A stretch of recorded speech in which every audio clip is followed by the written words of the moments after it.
Dear Frederick, when you describe the Pope and the Cardinals watching soccer on TV, I react with a strong sense that this is wrong. TV and the Pope don't belong together. Do not imagine I'm joking. I mean this. Not rationally, but emotionally. TV and all it represents is irreconcilable with the Pope and all he represents. I think this is interesting. I mean, that such a strong emotion can spring up. Don't get me wrong, I have no axe to grind here. The Pope has to be allowed to do what he wants. It's about what religion is, about what it means to believe in God. And in that event, what the human relationship to the divine is, because it has to signify something.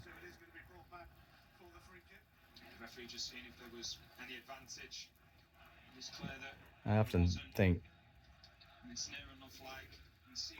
walking around here back and forth between the houses day in, day out, that to be human is to be so small, so improvised, so random,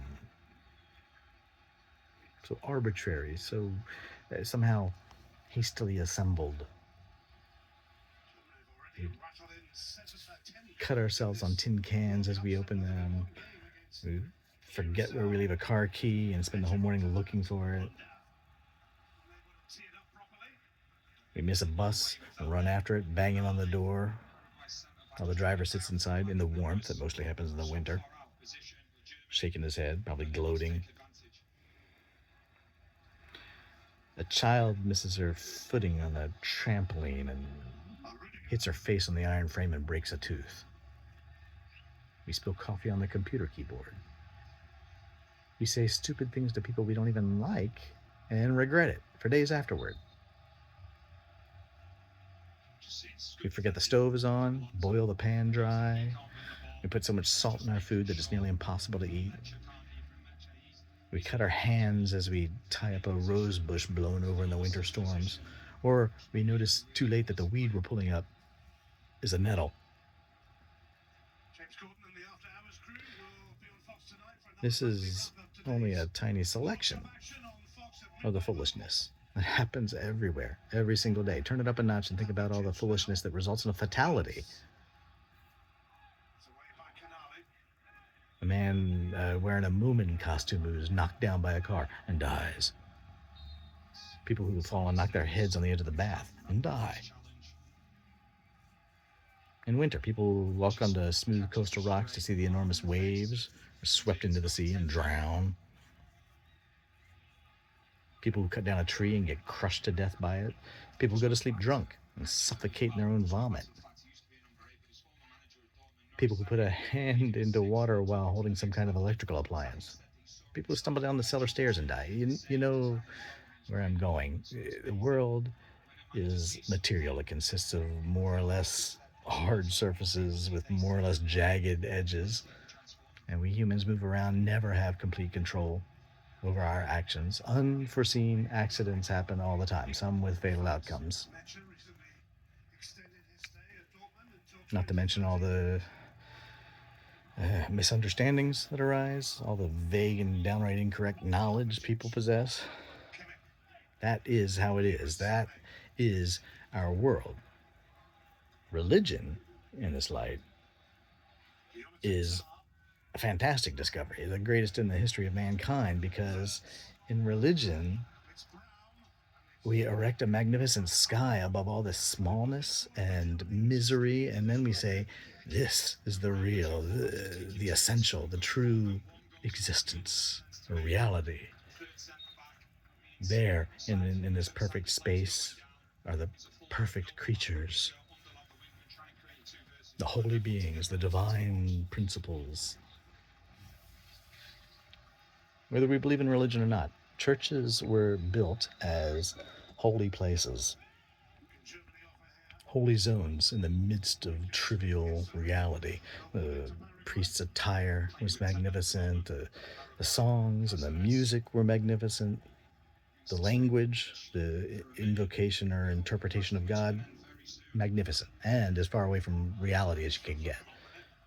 The incense, magnificent. The lights, magnificent. No weapons, no arguing, no loud voices, no stumbling, no making of food, only devotion, solemnity.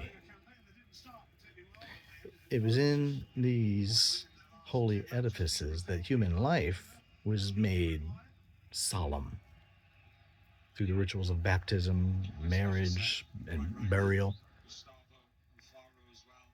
It didn't matter whether a man had died by falling into a manure pit and drowning in excreta. When he was buried, it was with dignity, piety.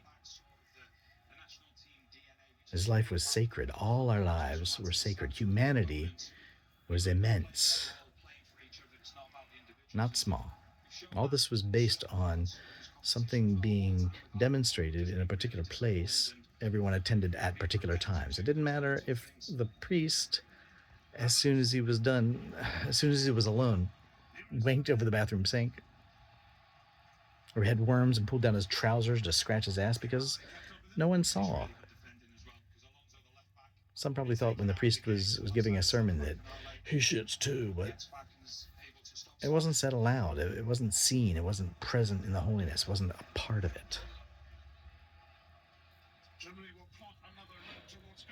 The technology we have now means that human foolishness, which previously was private, witnessed by one or two or maybe 20 people who happened to be there, and human smallness, which was bound by time and place, have become boundless, are everywhere. And what's been lost, what no one seems to want back, is grandness and dignity. The Pope's probably watched TV since the 1950s and enjoyed it, but when he does so openly, not covertly, in the full glare of publicity, when his picture is disseminated by press agencies and printed in newspapers and shown on web pages all over the world, there is no longer any Pope. He's no longer a representative of the divine on earth. Everything's gotten mixed up. Holiness is dissolved into all the constituent parts of the small and foolish. The fact that no one cares, or at least very few, is because other zones have taken over the role that the church used to have, a sky beneath whose vaults human life has become something big on a soccer field. Almost everything human has been removed. What's left are rules, rituals, predetermined patterns of behavior from which all doubt and ambivalence have been erased. When a goal is scored, the goal scorer's happiness is totally, screams as loudly as he can. He wheels away with his arms in the air while his teammates shout and run after him. When do you see such elation in real life? Not even when a child is born do you see such comprehensive joy. Soccer is a theater, a place where the normal world has no place. It's a zone of concentrated meaning.